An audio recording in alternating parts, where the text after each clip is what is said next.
The United States is sitting on a mountain of debt so large it defies imagination. Trillions stacked on trillions. A number so big it no longer feels real to the average citizen. But here's the truth.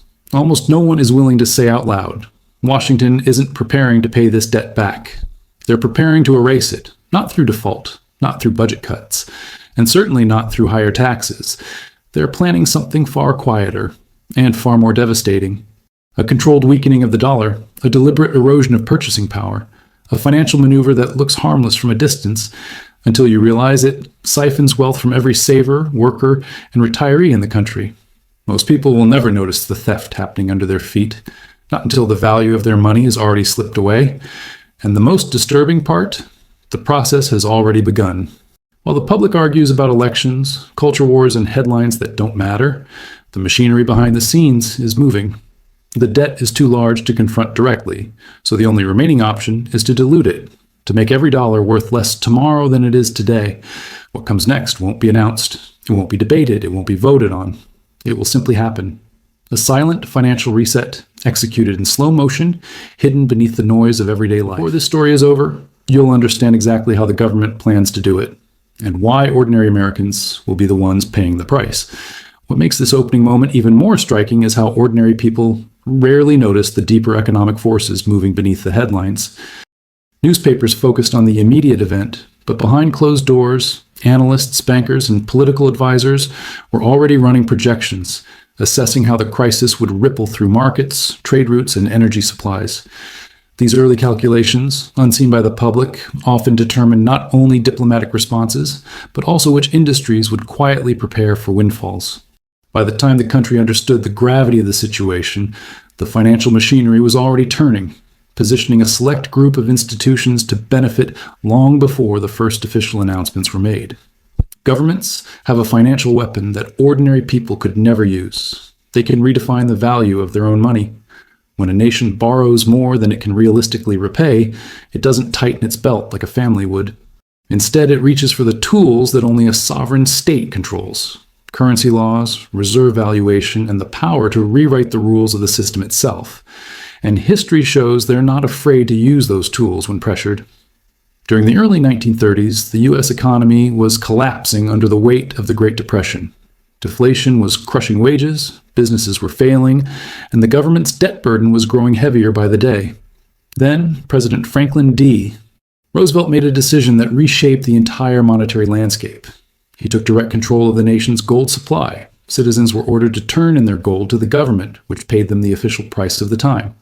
Once the gold was in federal hands, the administration changed that price dramatically. With a single policy shift, the value of the government's gold stockpile skyrocketed, while the dollar simultaneously weakened. What most Americans never understood was how deliberate this maneuver was. Behind closed doors, Roosevelt's advisors had spent months modeling the effects of gold revaluation, calculating how far they could push the price before triggering public panic. Internal memos revealed that the administration viewed gold not just as money, but as a lever powerful enough to reset the national balance sheet without passing a single new law. It was a quiet reset, a rebalancing of the books achieved not by earning more, spending less, or making sacrifices, but by altering the very foundation of the currency itself. The public didn't get richer from this maneuver. The government did.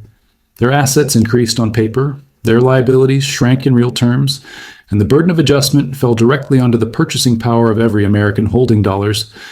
This was the template. When the numbers stop adding up, rewrite the numbers. It worked once, and the financial pressures today are far greater than they were in 1933. If you want to understand how a government can make a multi-trillion-dollar debt disappear, you need to understand one simple concept. The balance sheet of a nation works nothing like the balance sheet of a household. A government doesn't need to save more or earn more to offset its obligations. It can simply change the value of the assets it already owns. This is the core of the strategy unfolding now. The quiet construction of a parallel financial foundation built around hard reserves rather than paper promises. While the public focuses on interest rates, unemployment numbers, and market swings, the deeper machinery is shifting toward assets that can be repriced upward at the government's discretion. Gold, strategic commodities, digital assets. Anything that can be held in reserve and later revalued to create accounting space where none existed before. Here's how the mechanism works. When a government holds an asset and that asset's official valuation increases, the government's balance sheet strengthens instantly, without new production, without new taxes, without new industry.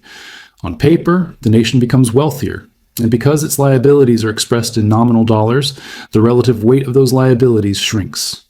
At the same time, the currency slowly weakens. Inflation rises, savings lose purchasing power, but those losses don't appear as a line item on any government report. They're spread across millions of people, diluted into grocery bills, rent payments, and shrinking retirement accounts. Most citizens experience the symptoms without ever seeing the cause. What remains hidden is the scale of preparation required for such a strategy. Officials don't simply wake up one morning and decide to revalue national reserves.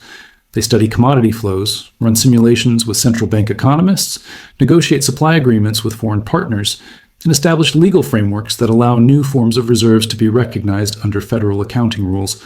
Years of groundwork are laid before a single number ever changes. This is the elegance and the danger of the strategy. By manipulating the value of their reserves, policymakers can elevate the worth of state-held assets while allowing the currency used by the public to slide. The debt gets lighter for the government because money gets heavier for everyone else. This is not theory. This is the math of modern monetary engineering, and the architecture needed to pull it off is already in place. Now, we enter the part of the story that doesn't appear in press releases or official reports, the strategic blueprint that analysts, insiders, and forward-looking economists believe the government could be preparing behind the scenes. If the goal is to neutralize an impossible debt burden, the most efficient path is to accumulate assets that can later be revalued upward in a single coordinated move. And in this speculative model, the United States is not relying on one asset but two, traditional gold reserves and emerging digital reserves. The logic is simple. If you want to shrink a mountain of liabilities, you need a lever powerful enough to lift it. In this scenario, federal agencies quietly expand their holdings of hard assets through every channel available. Legal seizures, regulatory settlements, strategic purchases, even indirect accumulation through state-controlled operations. None of this requires the government to declare a new policy publicly. It only requires patience and silence. What makes this scenario even more plausible is the geopolitical landscape. Rival nations are rapidly increasing their own hard asset reserves, triggering a silent global race for anything that can store value outside the traditional banking system. In such an environment, the U.S. cannot afford to remain passive. Its quiet accumulation becomes not just strategic, but necessary. Once the reserve base is large enough, the next phase would be a controlled revaluation. Gold, long treated as a relic, becomes a tool once again. Digital assets, once dismissed as speculative toys, become the modern equivalent of strategic metal, scarce, programmable, and capable of absorbing value at scale. A recalibration of official reserve prices, even by a few multiples, would instantly inject trillions of dollars of new value into the national balance sheet. The accounting gains would offset portions of the debt, while the public would experience the shift as rising prices, weakening currency, and a sudden sense that money doesn't stretch as far as it used to. In this speculative framework, nothing's announced until the moment the reset is already in motion. By the time the public recognizes the pattern, the numbers will have changed, not because of productivity or growth, but because the ground beneath the financial system has been quietly rearranged. This is the controversial theory. A reset not through legislation, but through valuation. A transformation executed in the shadows, using tools that only a sovereign superpower possesses. As the decades passed, the pattern became harder to ignore. Every major conflict, no matter how distant from American soil, seemed to trigger the same sequence. Markets trembled for a moment, politicians delivered solemn speeches about duty and sacrifice, and then certain corporations quietly entered a golden age of profit. From munition suppliers to logistics giants, war had become less a national emergency and more a dependable revenue stream for those positioned at the top. What made this especially striking was how predictable the cycle became. Before the first boots even touched foreign ground, contracts worth billions were already drafted. Companies that had spent years cultivating political connections suddenly found themselves with government-backed guarantees, using taxpayer money to expand operations and secure multi-year deals. To the public, it looked like rapid mobilization. To insiders, it was simply business as usual. Meanwhile, ordinary citizens bore the real cost. Young soldiers returned home with injuries, both visible and invisible, while families navigated a lifetime of consequences. Communities mourned losses that no amount of ceremony could repair. And yet, for those invested in the machinery of war, each conflict delivered record-breaking earnings, soaring stock prices, and new opportunities to widen their influence. By the time analysts started connecting the dots, the transformation was complete. War had become a marketplace. The players knew each other, the incentives were aligned, and the system rewarded escalation far more than restraint. This wasn't conspiracy, it was structure. A web of interests woven so deeply into the economy and political framework that questioning it felt almost unpatriotic. What researchers also began to notice was how the infrastructure built during wartime seldom disappeared afterward. Procurement centers, logistics hubs, and specialized manufacturing plants remained in operation, quietly lobbying for relevance and survival.